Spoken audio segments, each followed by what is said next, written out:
bring us to where we are now, to where we are asking for somebody to come in and save us. And they're already here. And if we ask, because of our free will, will you please save us? Well, then we've asked for it. And we've gotten exactly what it is that we deserved, because we didn't take responsibility as a race to fix our own problems and to deal with our own problems. We kept looking outside of ourselves. And, you know, this is why the Andromedans are so strong about us growing up and really taking responsibility for it. Now, how many human beings is the Andromeda Council in contact with on Earth? I remember you saying at one time 4. To my knowledge, they're in contact with 4. Beyond that, I don't know. I don't know if there are more, if there are going to be more. I know there's one in the United States, there's one in South America, one in Asia, one in Europe. But there are other groups that are here, you know, over 170, who may also on some level be talking to people and communicating, whether it's physical or telepathic or through mediumship, you know, dealing with the different spiritual levels. There's a lot of information that's being sent down here. Are they finding it's effective? Is it working? To a degree, it's not working as quickly as they want, simply because most people are incredibly apathetic. They're stuck in their 9 to 5. I have to make my mortgage payment. My kids got to get to school in the morning, and I don't give a damn about anything else. And unfortunately, that isn't going to work. It isn't going to save you. It isn't going to protect you. There's so much more going on here, you know, and we are just one small part of this whole picture that's going on, and we have to wake up. Period. Now, one of your contacts is a 4'11" light blue skinned being called Theseus. That's correct. Please describe his or her personality in detail. Theseus, well, he's very serious. He's very benevolent. He's considered a sage in his world. He's an incredible healer. He has perspectives on things that are just far beyond anyone that I know. He's very direct. He's very humble. He's very soft. He's very direct. And when he moves into a room, like when I've walked with him or walked with the others, when we walk into rooms or different areas of motherships and the ships, energy changes. People, of course, they're very in touch with energy themselves. They instantly turn and they acknowledge him and they bow. I guess he would be considered an Ishwish or a Yahweh, an Abral, or I don't want to use the word God. An elder. An elder, you know, of tremendous of wisdom and insight. And they take very seriously what is going on here. And the manipulations, the things that the Greys, the Orions, and the Reptilians are doing here. They're appalled with what's going on here. The other one is Morane. Well, let me get to Morane in a second here. You mentioned directness twice. With that in mind, what was the most memorable interaction you have shared with Theseus? They're all memorable. But I guess the single most, well, there's been 2, one that just occurred. But prior to that, the single most important one was I had just had a contact, and we had spent about an hour or so together, and I was very depressed, very sad. And as I'm leaving the ship, I was crying, and I turned around and I looked at him. And he looked at me and he smiled, and his words were, "The love that you withhold is the pain that you carry."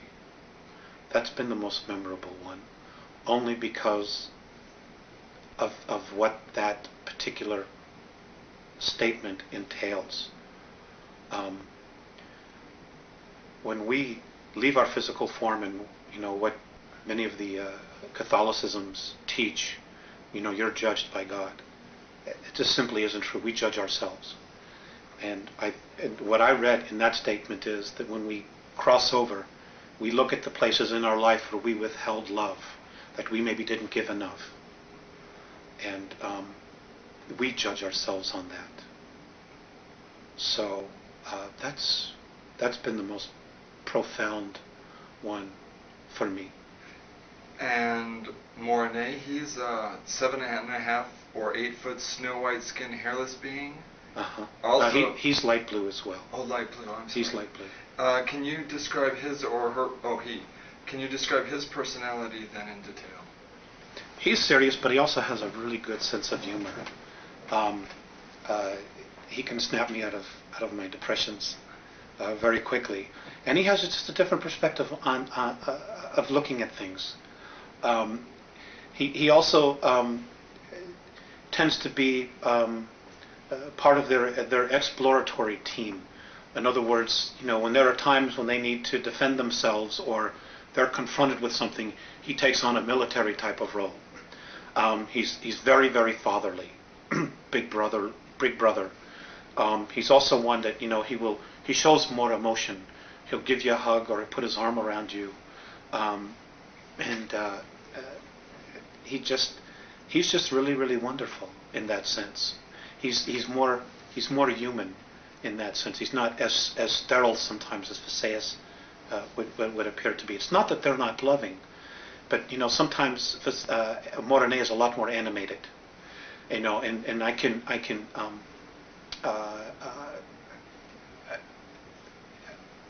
relate more to him, and I think he can relate more to the emotions that we experience here, the tremendous extremes that we experience. I think he's a little bit more in touch with that, than maybe sometimes Visayas appears to be. Now let me ask you, what was the most memorable experience you've had with Morene?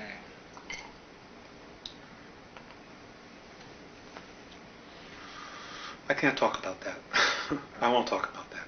Okay. Now, please describe where and when you were born and your youth. That's not something I want to talk about either. Okay. In detail... Because it's not about me, it's about the information. Okay, that's fine. In detail, please describe your first contact at 8 years of age in 1964. I didn't really know anything about it. I just knew that I supposedly had fallen asleep, and when I woke up it was evening.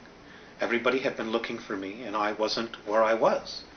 And when I took them back to show them where the imprint was, we were playing hide and go seek, and this was in the peninsula of Michigan, near Woodstock, Michigan. And people had been looking for me, and I wasn't there, and I got a spanking, because I wasn't where I was supposed to be, and I'd been missing for hours. I didn't really know what had occurred until the second contact, which was at age 14, where I was told what had happened, that they had given me a physical, they had given me a suggestion to forget because of my family members just simply wouldn't understand. And they were right. They were very right about that. Why was the physical necessary? Well, they do that all the time. They do that to everybody, to make sure that you're physically fit, because they genuinely care about your physical health. And if there are problems, they want to make us aware of it and maybe offer a suggestion, like maybe you shouldn't do this, you shouldn't do that. Some people are even experiencing healings. And it's just a genuine caring for, of acknowledging who you are, not only on a physical level, but on a spiritual level. Now, at age 14, what was the nature of that contact? I was taken out of bed, and I woke up and I was on a table in a room, and this was my first introduction to Visayas and Morene, at least conscious introduction. And they were looking down, and I did, on a soul level, experience a recognition. There was no fear whatsoever, and we talked, and they showed me some things about my physical self. They also gave me a ball which recorded my entire energy field, who I was, who I've been in past lives. And as it was recording this, I could see all these different images of who I'd been going across the screen. And they saved this, and this was put into the computer so that they would contact me and could contact me no matter where they were at any particular time that they need to. I was asked if I wanted to help them. I agreed to do this, although at the time I didn't know exactly what it would entail. I had at any time the choice to say no more, but it's been an incredible experience for me. Alex, I presume then, if you had soul recognition of them, that you had had previous incarnations with them. this